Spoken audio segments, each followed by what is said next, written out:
Okay, so do you want to go first or? Yeah, absolutely. I can.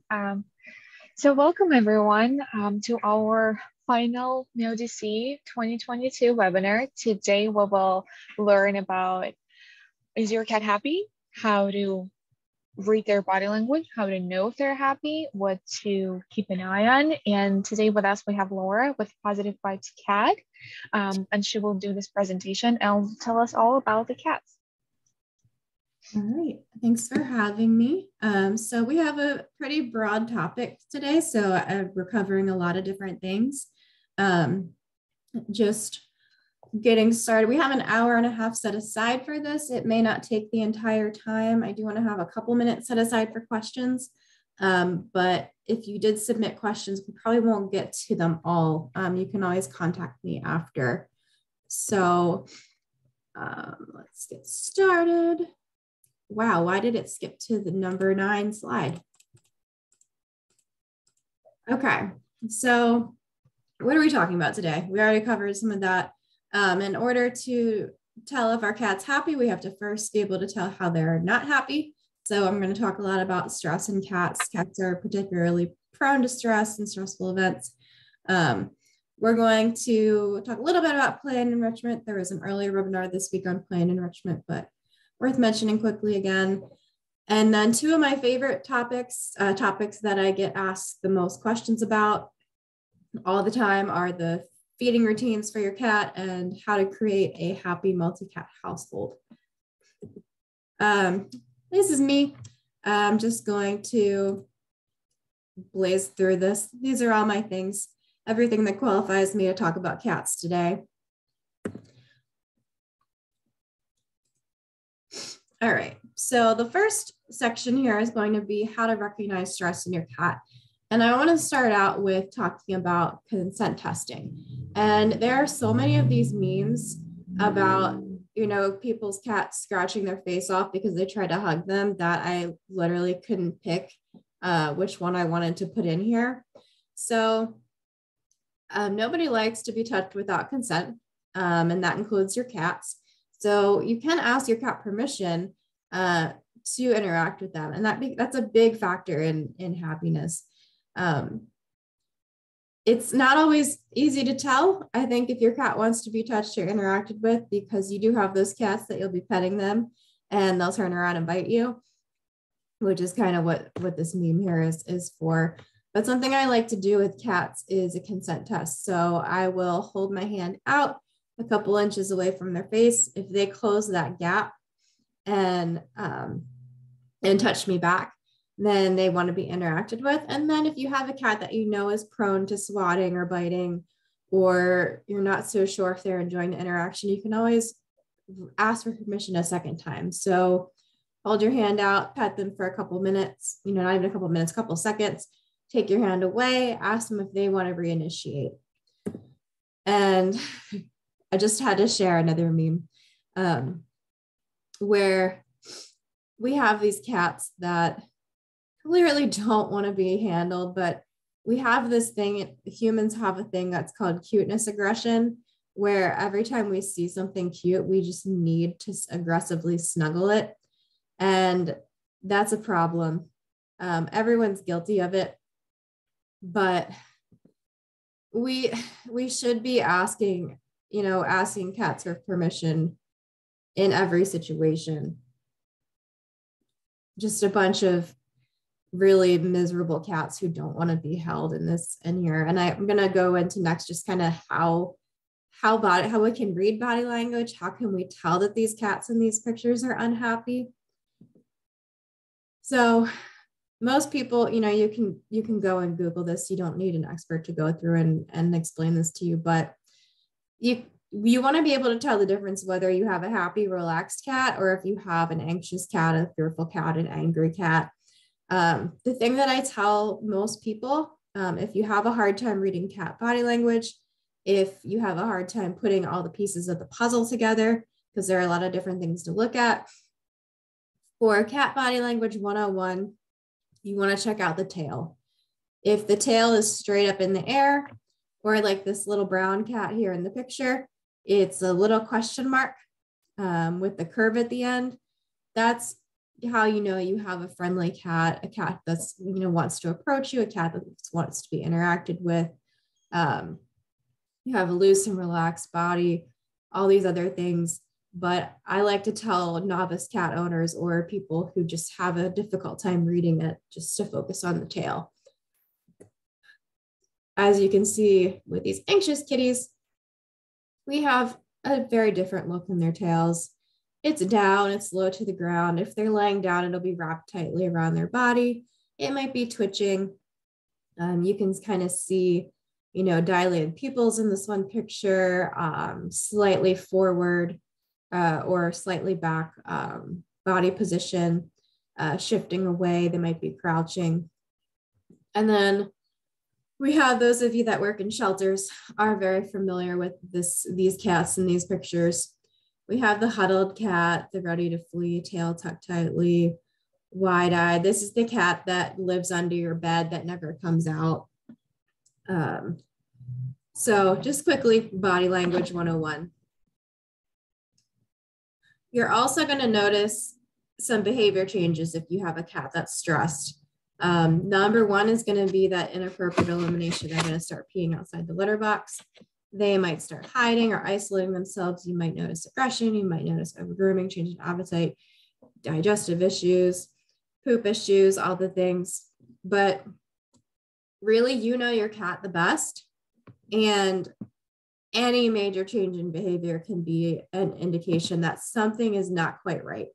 So I have this picture here because it could be that you have that cat that waits at the door for you every day when you come home.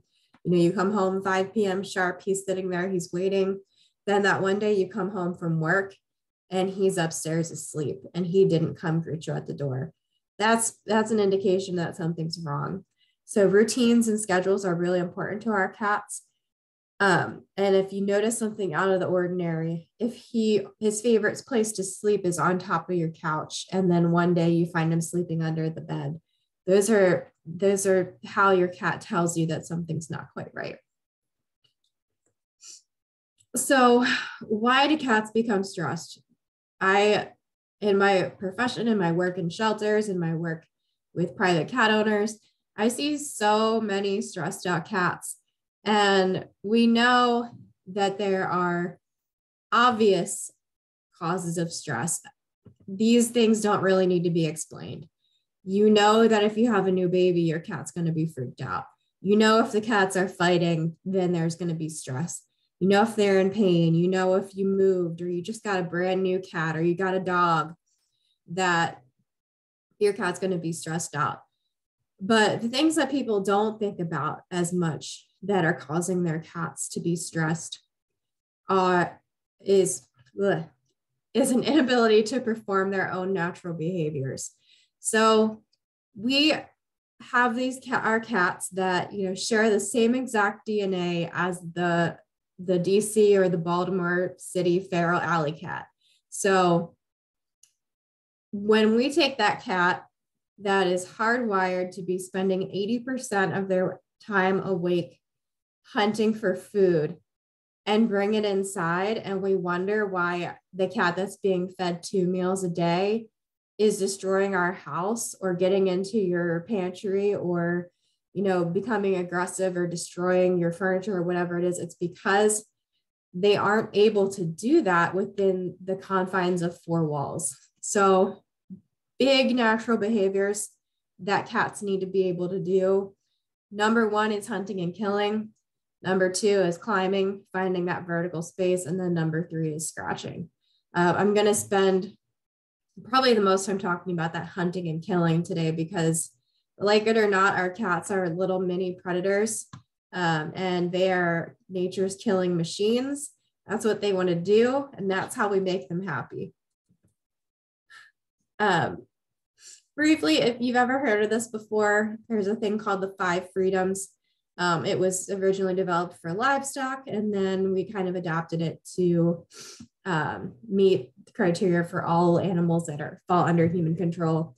And there are, this is just saying, like, if you have an animal, these are your duties, what you need to provide to them. And I think that freedom to express normal and natural behavior is something that people struggle with the most in providing for their animals, particularly cats, because people have such misconceptions about cats, or they feel like they're low maintenance. They feel that they don't, need as much as a dog does, but they do. And if I'm working with cats that are having these major behavior issues, this is probably what they're lacking in, as far as what they need. And if you really just sit down and think about it, what is normal and natural about your cat's life? What is going on in your house that is normal for a cat to do? Eating out of a bowl is not normal. Eating, like just all of the things, nothing's normal about it. Your cat is the same cat that is that outdoor cat, and you're putting it inside, and life, like I said, life within four walls is enough to make anyone crazy. And that's not to say that your cat has to be an outdoor cat. That's not what I'm saying at all. I'm saying that you need to take certain steps in order to make your cat's life enriched and happy and normal and natural within those four walls of your house. And I'm going to go more into that as we move along. But I just really think this question is important to ask yourself when you're thinking about your cat's happiness, because there's really not too much.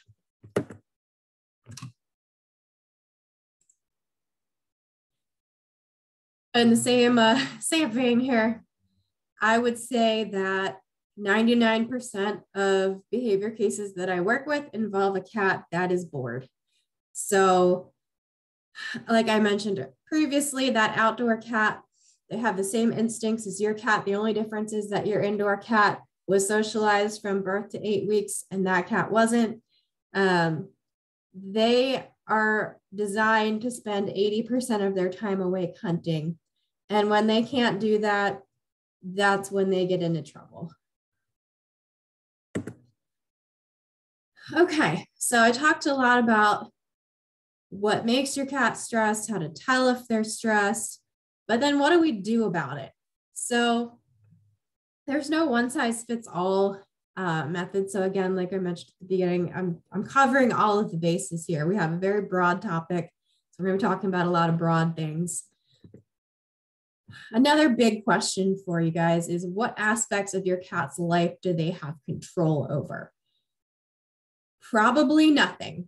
Your cat doesn't decide when they eat. They don't decide where their litter boxes are. They don't decide when you play with them. They don't decide who lives with them. They don't decide if they live in an apartment or a mansion.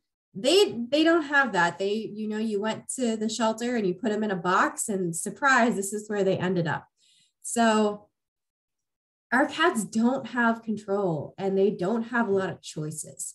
So that in itself can be something that causes stress to anyone. I mean, if you cats, dogs, people, zoo animals, whatever it is, the species.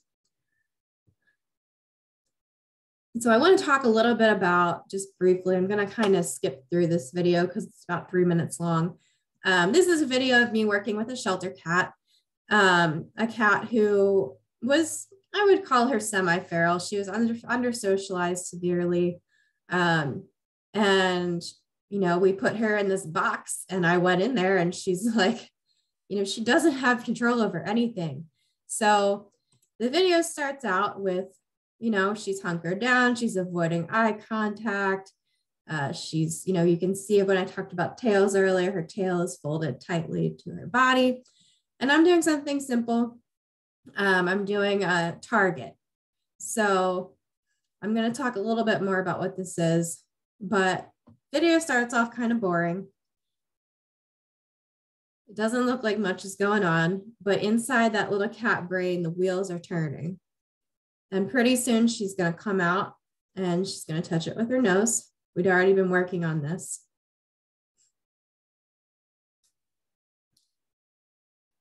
And so what I'm doing here is giving her control over her situation. She really likes when I get this toy out even though she's not pouncing on it or anything like that. She's following it, she's interested in it. And we skip along to the end here. And as I keep going along, I keep giving her the opportunity to do the nose target. She's gonna actually come out of her hiding spot any minute. Yep, she comes closer to me. She stretches out a little bit. Her tail comes away from her body.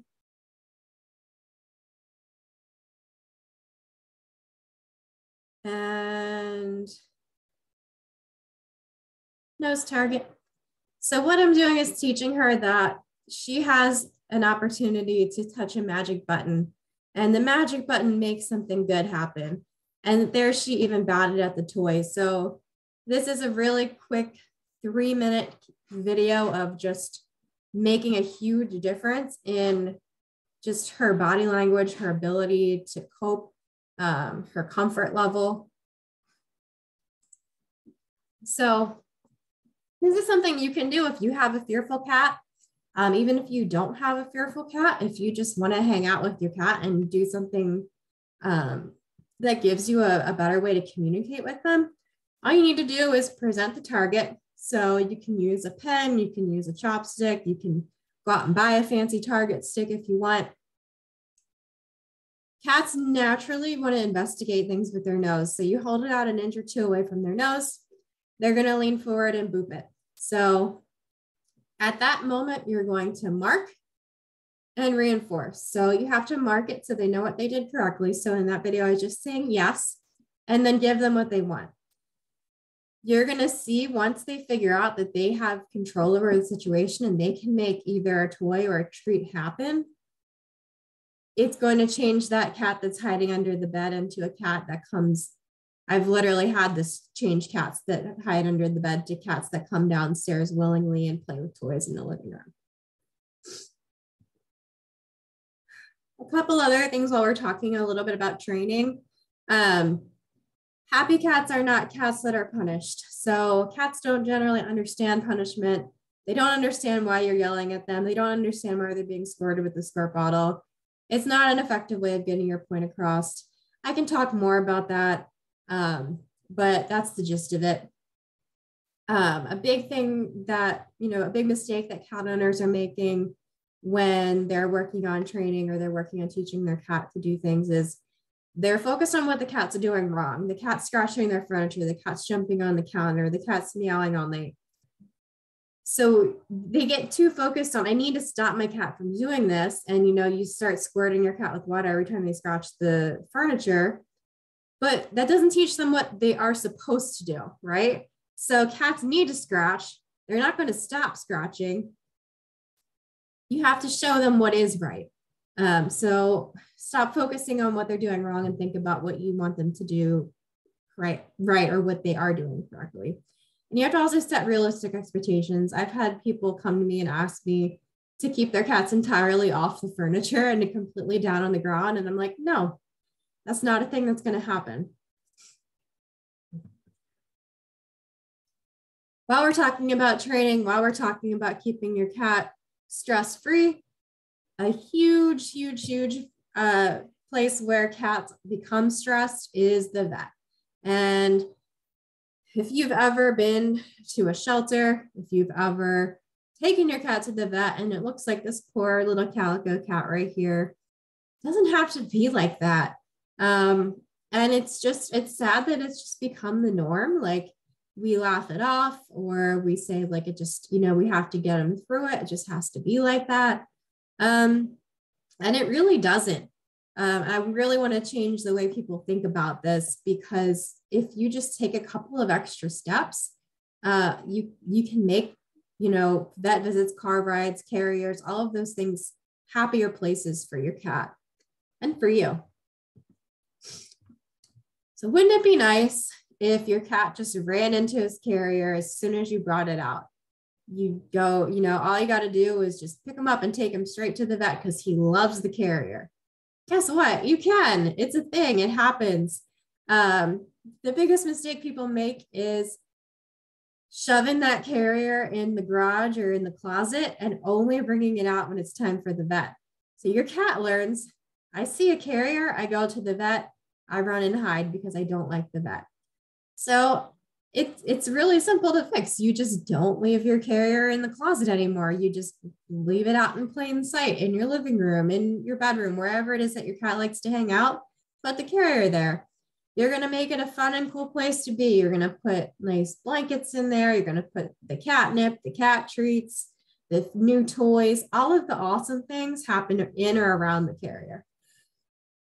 You're going to practice once it's a fun and cool place for your cat to be. He goes in there and hangs out. You're going to practice when it's not time for the vet. You close it for a couple seconds and then open it again, or you close it, you walk him around the room in it, and then you open it again, or even take him around the block in the car and bring him back. So it's not always about the vet.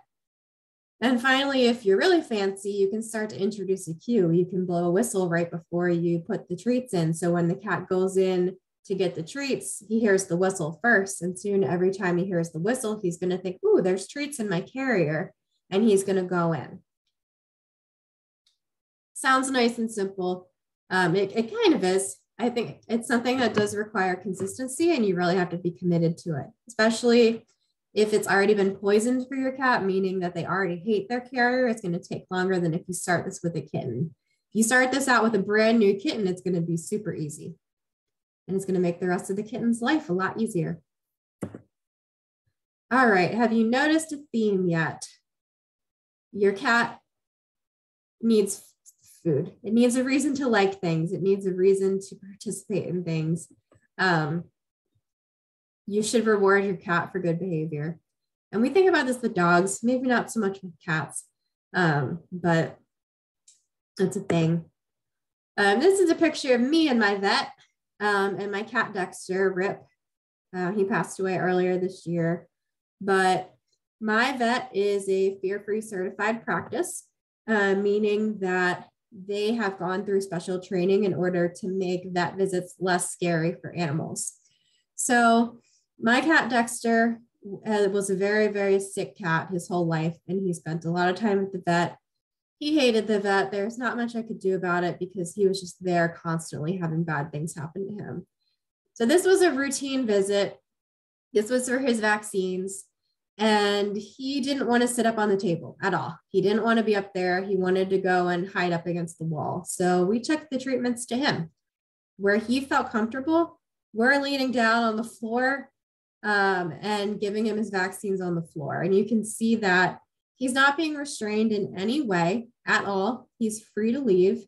I'm feeding him a churro treat, and the vet's just poking him in the butt with the vaccine. So it's a big difference, from, old school vets that we used to pin the cat down and scruff them. And of course they hated it because they don't have control over it. When you give them a little bit of control, they start to feel a little bit better about the situation. Like if that vaccine hurt him so badly, he could run away and go somewhere else, but he didn't because he felt in control over it, and we gave him something good to focus on. Number one takeaway from this is be an advocate for your cat. Many more vets are going fear-free and going this way. But if you have a vet that uses scruffing, that pins the cat down, that takes the cat in the back and doesn't tell you what they're doing, if you aren't comfortable with the way your vet is handling your cat, go somewhere else. Look for a vet that has that fear-free designation, has a cat-friendly practice or designation. Anything, you don't have to use that vet. There are better vets out there. Briefly, before we switch to the next subject, I always get asked about pheromones like feel away for stress. They're not feel away is not a miracle worker. Research is conflicting. I think that if you're going to use it, it should always be used in conjunction with other interventions. So other behavior modification strategies, other other ways as well. I think it can be like a little bit of a booster, but it's not something that's going to fix it on its own. And behavior medication is another big thing I always get asked about. There are a lot of people hesitant to put their cats on behavior meds. My rule that I go by is if your cat's quality of life is severely impacted, or your quality of life as the owner is severely impacted, then it's a good time to speak with your vet about anti-anxiety medications or something like that for your cat if it's particularly stressed, anxious, fearful. All right, so I know there was another webinar earlier this week about play and enrichment, but I'm gonna pretty quickly go through this. The biggest mistake people make in terms of playing with their cat is they put the little, they throw out the little mice on the floor and they say, my cat has plenty of toys. I don't understand why he doesn't play. He can't be bored. He has a million toys. And I'm like, that toy is not moving. That toy has been sitting there for the last 3 weeks. That toy is, it's not fun for him. So you actually have to physically play with your cat or do something else to keep your cat just engaged. Little chef cat here. If you do nothing else in terms of enrichment for your cat, you should have scheduled playtime, same time every day for 10 minutes twice a day. That is good for any cat. It's good for all cats. It might look different if you have a kitten versus a senior cat, but it's always a good idea. Couple of quick play tips. You want to act like prey. So think about the toy you're playing with. Does your toy have feathers? You want to act like a bird and fly through the air. Think about how a mouse moves. They creep along the edges of the room and they might pause and then they might go quickly and then they might pause again and go slowly. Prey never moves towards the predator.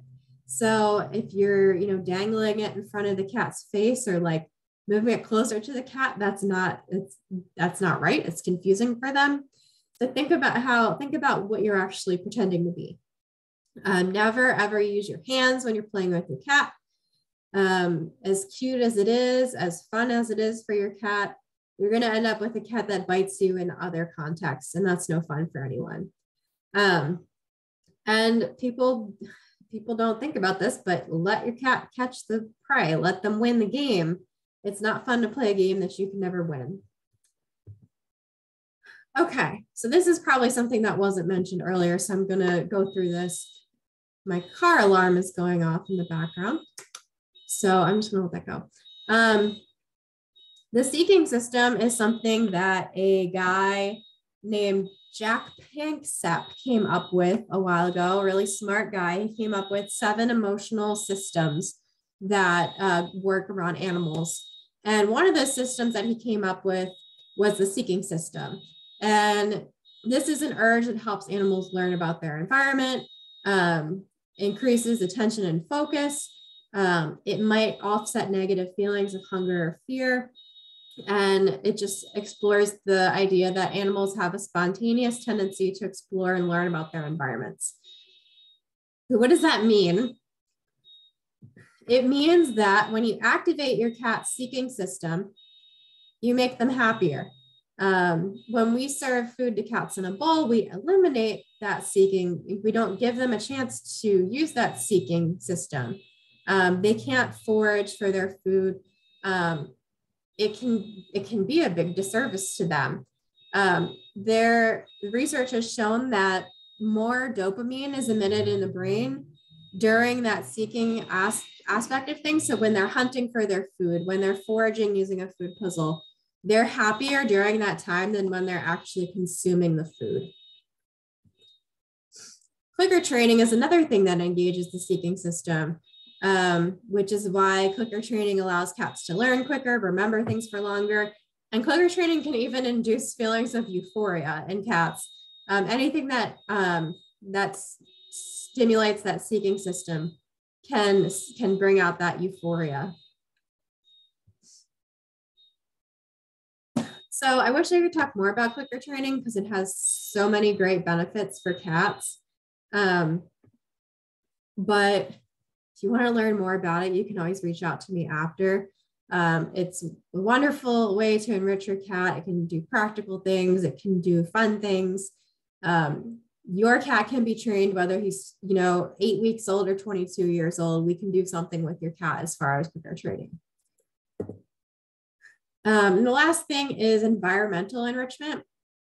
Altering your cat's environment to make it more compatible with being able to perform natural behaviors.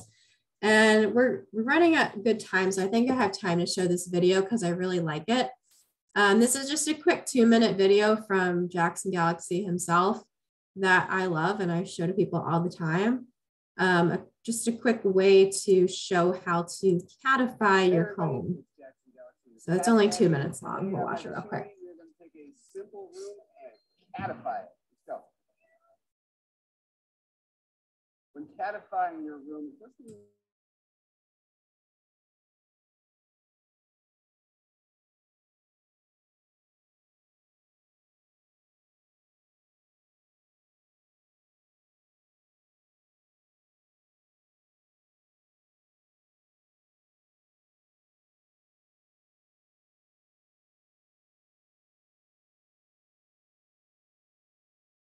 of their day looking at the Now, I'm a big fan of having. Okay, I'm hearing that there's no sound, so I will just link to this in the chat after because it's really worth watching. I don't know how to make it have sound. Oh, I fixed it. Hold on, I'm gonna play it again. Tell me if it works. Oh no. Ah.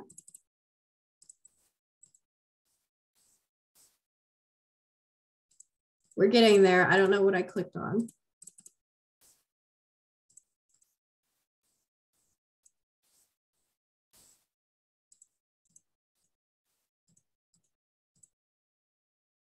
Okay, we're just gonna skip it. I'm gonna link to it after.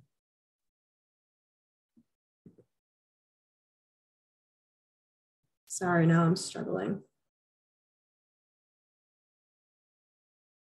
Now we'll go to the next slide. Hold on.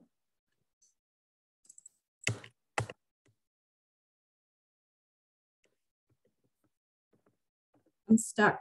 I'm trying. Sorry. There we go. Okay. I'll just put it in the chat so we have it. Feeding routines. This is where I really like to spend a little bit of time. This is pretty much my current passion in cat behavior right now. I'm really into giving people new ways to feed their cat. This is my disclaimer before I start talking about this. What I might suggest as far as feeding your cat will probably be different from what your vet suggests. Keep in mind that I am talking about feeding your cat in order to prevent behavior problems and not necessarily for weight loss or that sort of thing. So disclaimer. I'm seeing a lot of cats in my practice right now that have food aggression and food anxiety. That means that they try to steal your food off your plate, or they chew open bags, or they growl when you come near them, or they constantly are screaming for food and they never stop. If that sounds like your cat, you're going to want to pay attention.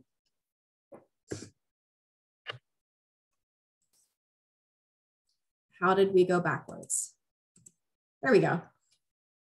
So, feeding your cat multiple small meals every day promotes positive welfare. If you are the type that only feeds your cat 2 meals a day, like majority of cat owners, you may be inadvertently causing anxiety or aggression around food in your cat. And these are coming straight from a recent research study. I believe it was from last year. I don't have the date on there. I believe it was 2021. And these are the 5 main points that came out of that research study. Naturally, cats prefer to eat several small meals a day, even when they have unlimited access to food. So I free feed my cats dry food. They have dry food out all the time. And I personally don't have a single overweight cat in my house. I have 8 cats. They all are a healthy weight. That's because when your cat has unlimited access to food, they will naturally self-regulate. Not every cat. I know everyone has, has different cats and different experiences. I personally think that it's unlimited access to unhealthy food, and I also have clients who are reluctant to start this because their cat gorges themselves and doesn't self-regulate. But in my experience with both those clients, those cats do tend to self-regulate over time once they realize that they do have unlimited access. The gorging themselves tends to be an anxious behavior. Feeding time and then the anticipation of feeding time is a major factor in the global activity of the cat. That's a fancy way of saying that if you feed your cat more often, they're actually going to be more active and get more exercise because they are more active around feeding time. Makes sense because your cat is a hunter and they hunt for their prey and they engage when they're prey and they get more exercise when they're hunting. Cats tend to drink more water when they eat more food. So if you feed your cat 6 meals a day, they're going to drink 6 times a day. You feed your cat 2 times a day, they might only drink 2 times a day. So from an actual urinary health perspective, splitting the daily food ration into multiple small meals a day could be beneficial for your cat. A higher meal frequency helps maintain your bond. And a lower meal frequency can, in some situations, damage your bond and trigger aggression. And I can answer more questions about this at the end. Like I said, this is my big hot topic. I really love talking about feeding your cat. So we should have plenty of time for questions. I have one section left after this. Oh, and there's one more thing. We talked a lot about natural behaviors earlier in the presentation. It gives the cat more opportunity to practice natural behaviors, decreases frustration, and improves your cat's mental well-being. When you're restricting food to solve an overweight, to fix an overweight cat, it can lead to aggression. Okay, last subject here. And again, I tried really hard to cover a very broad range of things in terms of keeping your cat happy. Most of us have multi-cat households, and most of us have issues between our multi-cats, at least minor issues. So I have a couple tips about keeping the peace between multiple cats. Nobody ever wants to have to reintroduce your cats to each other because that's a pain in the ass, like quite frankly. But if you have multiple cats and you have one that's a clear bully or a clear victim, you're worried about quality of life with one of your cats, it may be something that needs to happen. And a little bit more just about how that goes. If they were improperly introduced at the beginning, if you did things too quickly, redirected aggression, meaning most commonly the cat saw a stray cat outside the window and couldn't get to it, so they directed their aggression to their friend cat instead. Or that non-recognition aggression, when you take one cat to the vet and bring it back and suddenly his best friend no longer recognizes him. So common scenarios when it might need to take place. When you're designing your house to be a cat-friendly house, you want to think about promoting avoidance and not confrontation. I see a lot of houses where things are clumped. You have everything that your cat could ever need, but it's all in one corner of the basement. You have bowls for all of your 6 cats in a row in the kitchen, or all your litter boxes are lined up in a row, or everything is together. The biggest and best advice I can give you if you have a multi-cat household is to stop clumping things together and spread them out. You don't want to give your cats a reason to have to be on top of each other and have to share things. Like this picture here of all these cats eating out of the same bowl, that's not natural for them, and it's inherently stressful.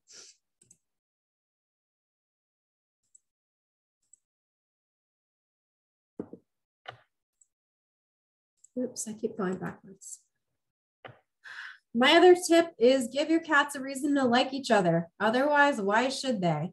If you were randomly assigned a roommate and forced to live with them, you know, like unless you're a really friendly, extroverted person, you probably won't, you know, like you probably won't be best friends with each other.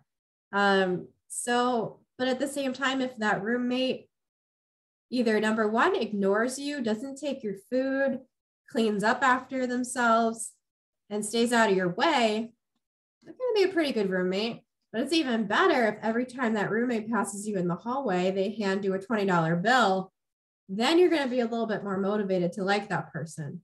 So that's kind of the concept that we think about when we're introducing cats to each other.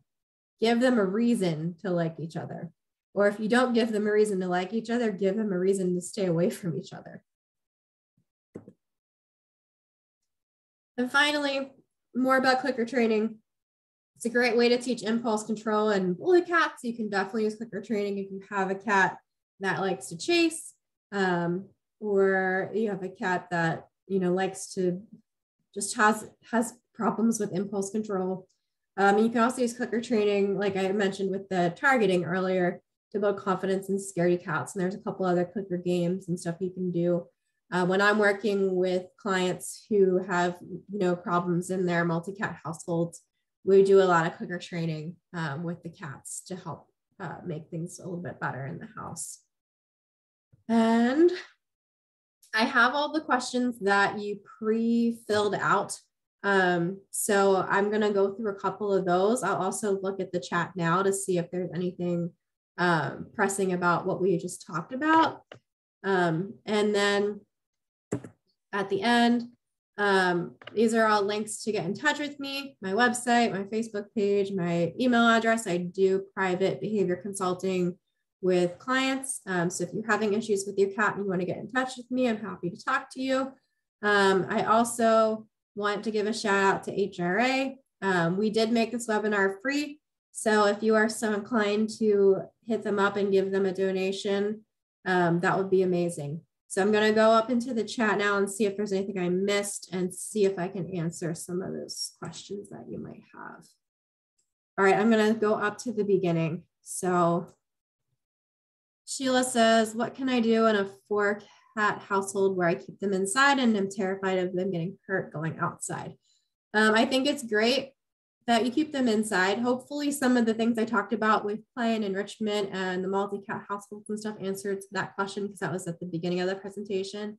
I have a catio in my house. I know it's not always an option for everybody, but my cats are all outside. Like that's why I have no cats in my room with me right now, because they're all outside on my catio hanging out. There's harness training. There's just general enrichment, indoor enrichment, and really helping them to practice those natural normal behaviors like through that play and hunting and foraging. I think that would be good. Senior cats with arthritis. It depends on the, so senior cats, I have a senior cat. I have an 18-year-old and his favorite thing to do is sit on my lap. And so I try to not be annoyed when he wants to be attached to me 24/7. My biggest advice would be to find a vet that listens to you and is willing to prescribe pain medication. There are many vets who will overlook it and just be like, arthritis is a thing that cats have. There is pretty limited pain medication and pretty limited anxiety medication for cats still. So I think being an advocate for your cat as far as, you know, vet visits, making sure that you've catified your home in a way that, you know, they have stairs to get up on their favorite couch, or you have a low entry litter box so the cat doesn't have to climb into it. And keeping in mind, his physical limitations and designing your house to make it easier for him to get around. Okay, next. I will remember to find that link in the chat for that video. More info on clicker training. Clicker training is a super broad topic. Essentially, it can be used for anything from teaching impulse control, building confidence.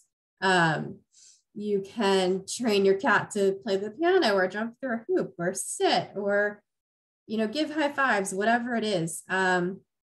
Essentially, it's a method of positive reinforcement. So you're giving the cat a clear marker with the click to let them know what they did correctly, and then a reinforcer after to ask them to repeat the behavior. If you're interested in learning more about clicker training, you can definitely get in touch with me. Okay, reintroducing cats. How long should that process take? That is an iffy question. It really depends on the cat. I've had people separate their cats for a day and give them a chance to cool off and then put them back together and everything's fine. I have a current case where, the cats were best friends for their whole life and they got in one fight and now they hate each other. And we've been working on getting them back together for about 2 months now. And they're just now starting to spend time together again. So it could be anywhere from days to weeks to months. I wish I had a better answer. Okay.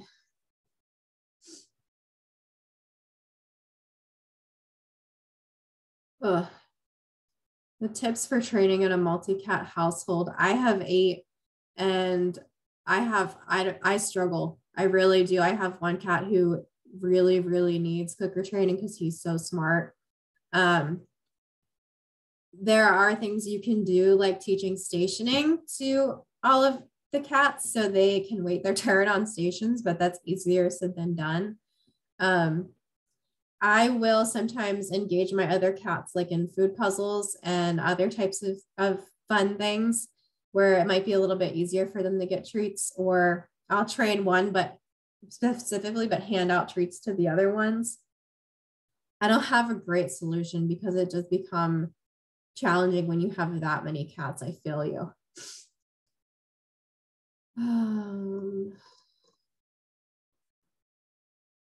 Calming down cats in the car. So it starts really when cats are in the car and they're stressed out. It starts all the way back to the beginning in the carrier training, making the carrier a safe space. They're crying out because they're very stressed. So starting out small, thinking if you want to go back and rewatch the section where we talked about carrier training, making the carrier a safe space, a calm space, a place where they feel comfortable and safe.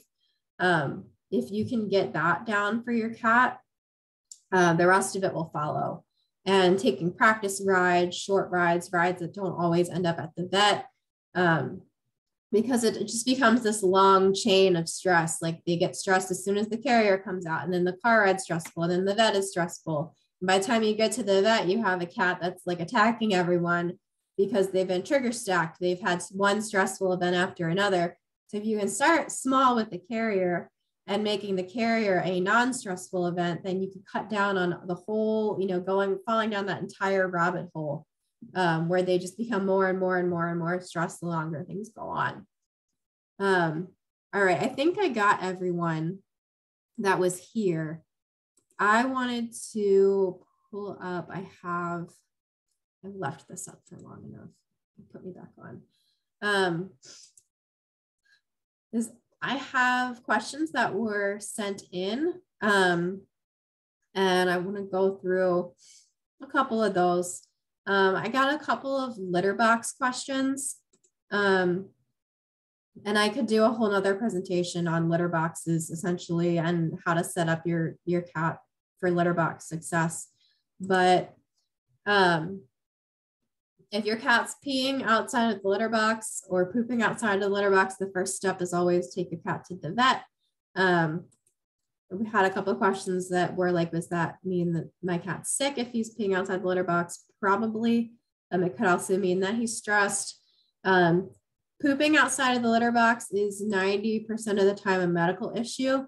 So if you have a cat that's peeing in the box, but exclusively pooping outside, it's probably something medical.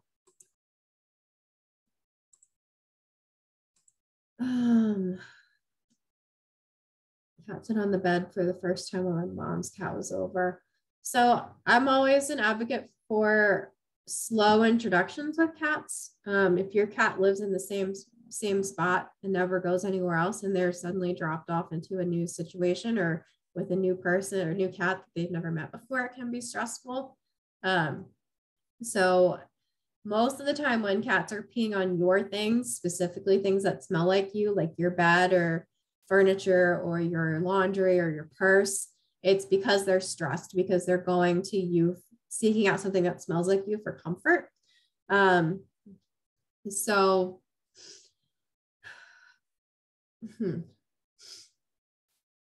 Normally I would say that pooping outside of the box should be looked at medically, because if they're going to mark or if they're going to show signs of stress, it's normally pee.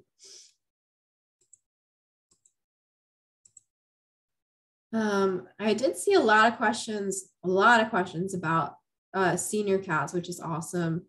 I think the biggest thing is to remember, yes, your senior cats still will enjoy playing, but it just might not look like it did when they were 2 or 3 years old. A big part of the hunting process for cats is the stalking and the watching and the hiding behind the bush and looking. So if your cat's just watching the toy, or if they're batting at it a little bit, that's still entertaining for them. They're not going to jump everywhere like they used to.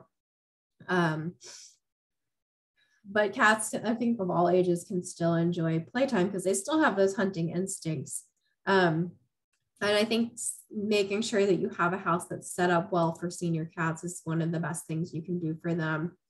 Making sure that, litter boxes are a huge thing people don't think about, because if you have arthritis, and think about like if you're a person that has arthritis and you need to walk up some steps, how bad that feels on your knees. I mean, I don't have arthritis, but that's what I assume. So if you're asking your cat to take a huge step up into their litter box and they have severe arthritis, that's going to suck for them. They're not going to want to do that.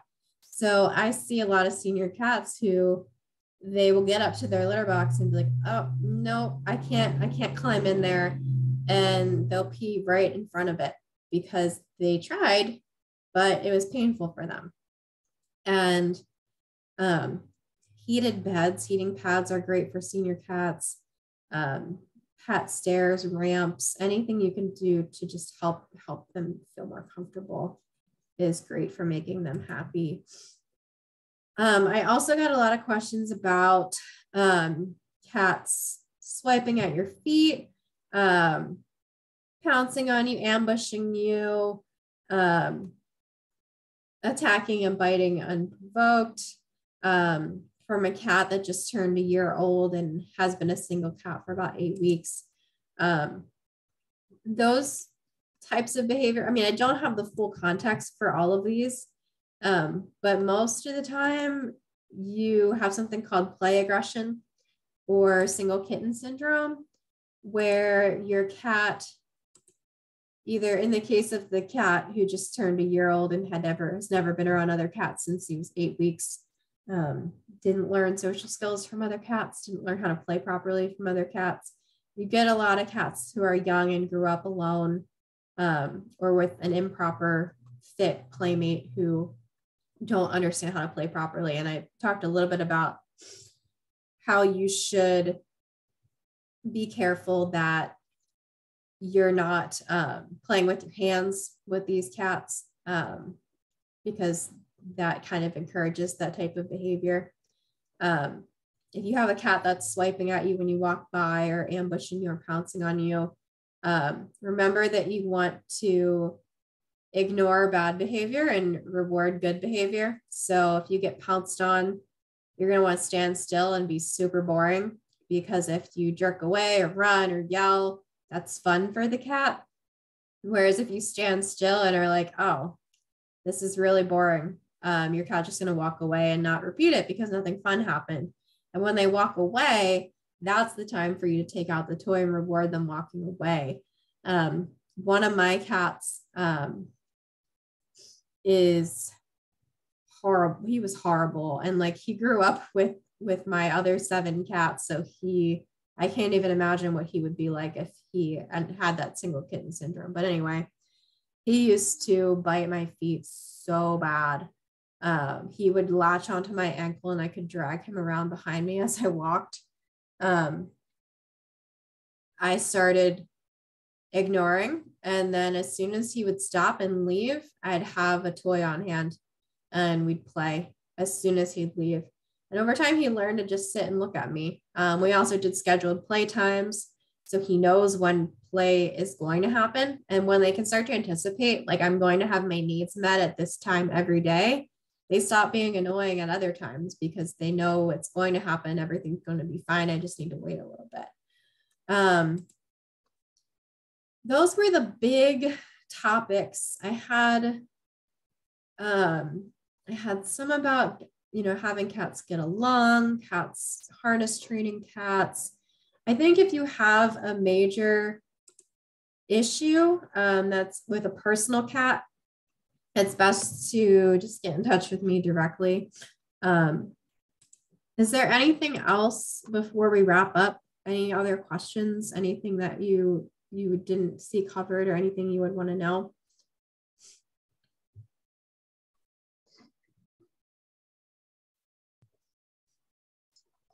It looks like we're all set. I wanted to tell you, Laura, thank you so much for this informative webinar. It was very helpful. I myself am guilty of all the mistakes, and I've been listening to all these webinars the entire week, and every time I'm like, oh, that's me. Nope, that's me. Yep. So all of it was very, very helpful. And as a reminder to everyone, this recording will be available on the website, meowdc.org. So feel free to go there, check it out, and watch it at any time. All right. Thanks, everybody. Thank you.